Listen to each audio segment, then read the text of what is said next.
कोटड़ी का खबर शामिल कयूं पिया। गुलाम असगर होलियो जे रिपोर्ट मुताबिक कोटड़ी कबीर चौकी जे हद ॾेवड़ा शाख ते नामालूम चोरन मुजन सहतो शाहनवाज सहतो जे दुकान जा ताला टोड़े लखे रुपयनि जो सामान ऐं कैश पैसा खणी आसानीअ सां फरार थी विया।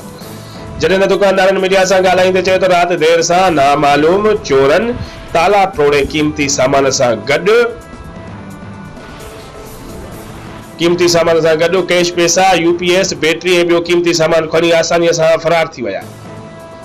जॾहिं त दुकानदारनि चौकी कोटड़ी कबीर ते इतला ॾिनो पर पुलिस जाइ वारदात ते न पहुती। दुकानदारनि तोड़े ॻोठाणनि कोटड़ी कबीर खानवार लिंक रोड ते धरणो हणी वेही रहिया, जंहिं ते सवें गाॾियूं बीहजी वयूं। जॾहिं त दुकानदारनि एसएसपी नौशरो फिरोज़, एसएचओ हालानी ऐं ॿियनि अमलदारनि खां मुतालबो कयो त असांजी थियल चोरी वापसि कराई वञे, न त ॿी सूरत में क़ौमी शहराह ते धरणो हयो वेंदो।